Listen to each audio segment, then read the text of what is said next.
მაყურებელს დავუპირდით ეროვნულ ბიბლიოთეკაზე უნდა ვისაუბროთ, იმიტომ რომ ყოველთვის საინტერესო სიახლე რაც კი აქვს ბიბლიოთეკას, ჩვენ ფეხდაფეხ მივსდევთ ასე ვთქვათ და ვაშუქებთ ამ თემებს და ამჯერად უნდა ვისაუბროთ პროექტზე, რომელსაც ქვია გიგანტური წიგნები. ამ პროექტის ფარგლებში უკვე დაიბეჭდა პირველი გამოცემა, რომელიც არის ივერია, ილია ჭავჭავაძის თაოსნობით გამომავალი გაზეთი ივერია, გიგანტური ფორმითა და ზომით. აი ამ გამოცემის წარდგენა უკვე მოხდა ეროვნული ბიბლიოთეკის საგამოფენო დარბაზში და ახლა ჩვენი მაყურებელიც იხილავს ამ ყველაფერს. ჩვენი ჟურნალისტი თამთა ღონღაძე ბიბლიოთეკის მასპინძლებთან ერთად არის მზად რომ პირდაპირ ეთერში ჩაგვერთოს და უფრო ვრცლად გაგვაცნოს გიგანტური წიგნების პროექტი და კონკრეტულად ივერია. თამთა, მოგესალმებით და ყურადღებით გისმენთ.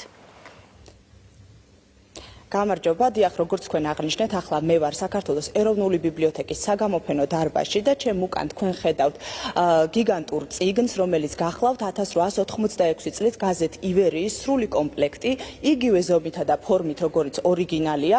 მე დარწმუნებული ვარ, რომ ჩვენი მაყურებლების უმრავლესობა ერთხელ მაინც არის ნამყოფი საქართველოს ეროვნულ ბიბლიოთეკაში, მე ვიტყოდი იმ ჯადოსნური და მისტიკური ემოციის გამოსაცდელად, რასაც იწვევს ძველ ქართულ პერიოდულ გამოცემასთან შეხება. როდესაც შლია გიგანტური ზომის ძველ ჟურნალ გაზეთებს თითქოს ისტორიას ეხები.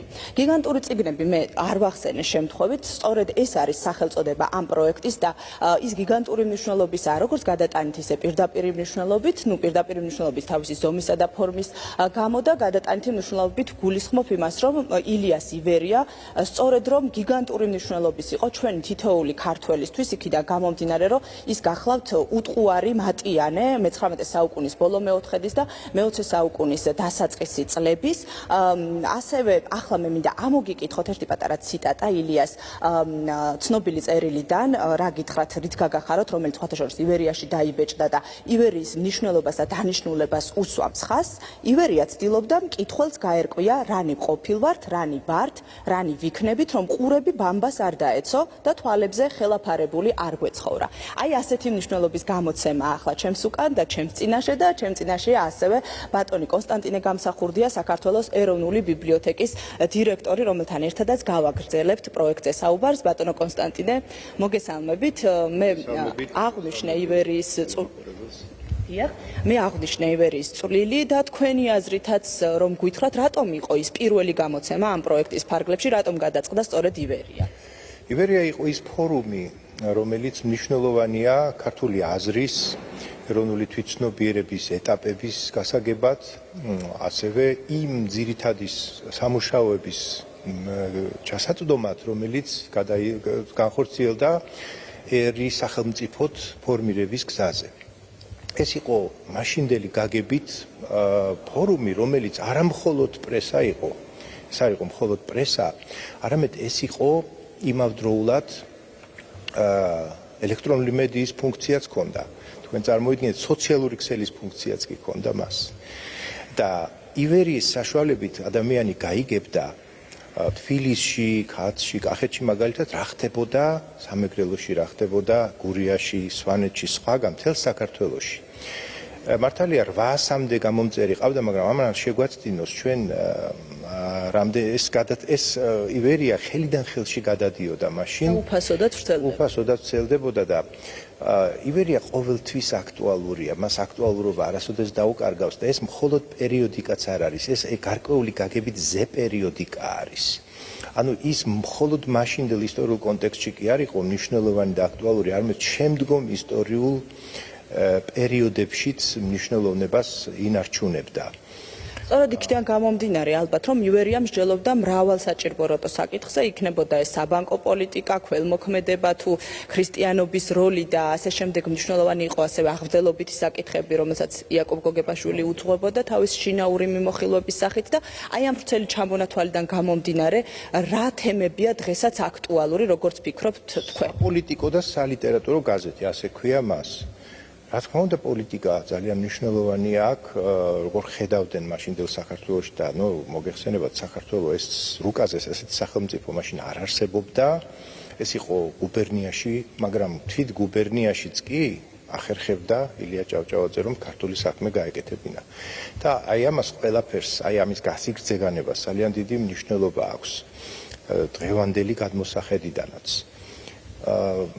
ეს მნიშვნელოვანია კიდევ რითი, რომ მხოლოდ ჟურნალისტებისთვის, მხოლოდ ისტორიკოსებისთვის არ აქვს ამას თავისი ღირებულება, არამედ ყველა ადამიანისთვის, ვინც დაინტერესებულია ჩვენი უახლესი ისტორიით. ეს ამ გამოცემასთან და ამ შეხება არის ფაქტიურად მასტერკლასის ტოლფასი. დიახ, და ვის შეუძლია შეხება? მე ვიცი, რომ ჩვეულებრივად ეროვნულ ბიბლიოთეკაში მოსულ სტუმრებს შეეძლოთ რომ გაცნობოდნენ, თუმცა აი ამ გამრავლების შემდეგ უკვე როგორი ხელმისაწვდომობა გახდება ხალხი?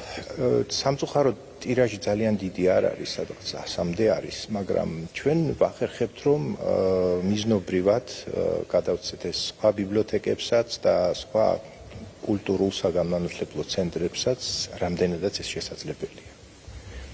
და რა თქმა უნდა, მკითხველს, რომელიც აქ მოვა, მას ექნება შესაძლებლობა, რომ გაეცნოს. ახლა ჩვენ, რა თქმა უნდა, საცავში გვაქვს თითქმის ყველა ნომერი, ახლა ზოგიერთ ნომერი აქ არ იყო და სხვაგან მოვიძიეთ, რამდენადაც დაზიანებულიც არის ბევრი.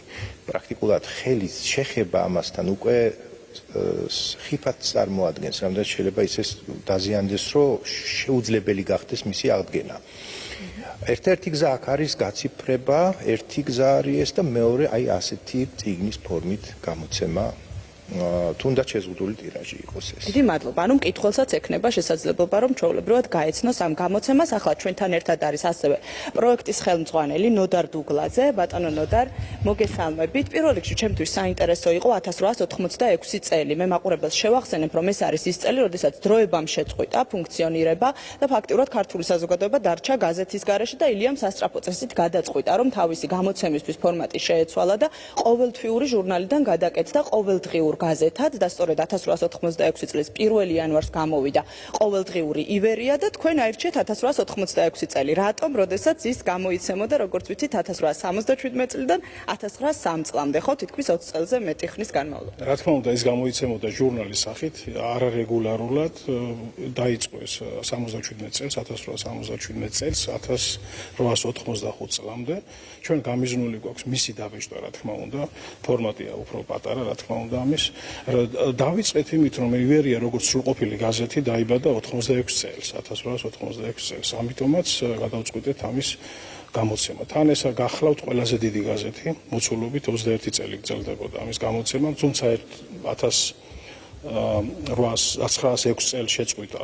ბოლო წელი იყო, მაგრამ 1809 წელს ქონდა კიდე მცდელობა და რა თქმა უნდა მას დავამატებთ და სრულყოფილად გამოვცემთ. სულ არის 21 ტომი გამოდის საბოლოო ჯამში თავის ჟურნალის დამატებით. მე როგორც ვიცი, გრძელდება პროექტი და არ იქნება მხოლოდ ივერია, რომელი იქნება ივერიის შემდეგ. ივერიის შემდეგ ჩვენ გვაქვს გამიზნული აუცილებლად ეს არის გაზეთი დროება და საქართველო, ასევე ცნობის ფურცელი. ასევე პირველი გაზეთი, რომელიც მალე იხილავს ჩვენი მკითხველი, ეს გახლავთ 1819 წელს გამოცემული საქართველოს გაზეთი, რომელიც არის პატარა მოცულობის 54 ნომერია სულ, რაც გააჩნია საქართველოს ბიბლიოთეკას.